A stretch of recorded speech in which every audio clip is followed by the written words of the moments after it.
თავდაყირად ადგა ცხოვრებაში ყველაფერი.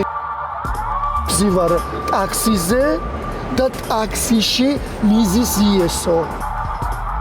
ხართ გაცვეთილი რესპონდენტი თუ ახლიდან დაიბადეთ? მე უკვე სტრესი არა მაქვს იმის, რომ დილით დამირეკავენ საქართველოს საპატრიარქოდან. როდესაც გადაწყვიტეთ, რომ მღვდელი ყოფილიყავით, ხომ იცოდით, რომ იერარქიული მორჩილებაც არსებობდა? ძალიან მომწონს ჩემი თავი. მღვდელი ჭილოფში იცნობაო, თქვენი წარმოსახვეთი ჭილოფით რა უნდა გამოვიცნოთ თქვენზე?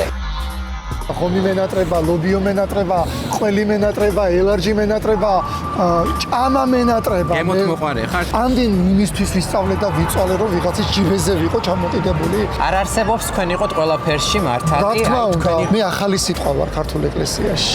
10 მცნებიდან ყველაზე ხშირად რომელს არგოთ?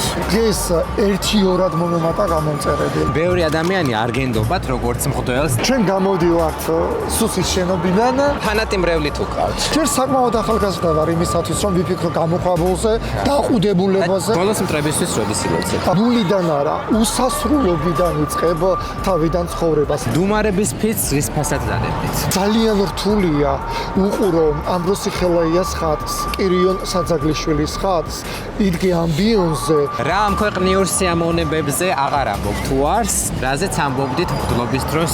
ამერიკაში შემიძლია ანაფორით ვიარო და დავდივარ კიდეც. თქვენმა თავმა თუ დაგყალათ? მე ველოდები, რა გეგმები აქვს ჩემთვის ღმერთს. ამერიკაში ბევრი ქართული ეკლესია არის, თუ დადიხართ აქ წირვებზე. მოძღვარი თუ ყავთ ამ ეტაპზე? ერთი სული მაქვს, როდის ჩაიწერება გადაცემა, რომ ჩავრთო ეს ჩემი ყვითელი აპლიკაცია და დაველოდო შეკვეთას. სუსის კრებსებში რომ ამოიკითხეთ თქვენი თავი რა რეაქცია გქონდათ? არ მაინტერესებს ამ შემთხვევაში არავის აზრი. ვისი ნდობა გაქვთ დღეს ქართულ ეკლესიაში? მე მაქვს შემოთავაზება უკრაინული ეკლესიიდან. შეცვლიდით ამას დრო რო უკან გადავახვიოთ. იცით რა არის? ზედმეტი მოგივიდათ. სამწუხაროდ ის არის, რომ თქვი რომ ალბათ არ შევცვლიდი. უეჭველი ქართველი, დეკანოზი პეტრე კოლხი.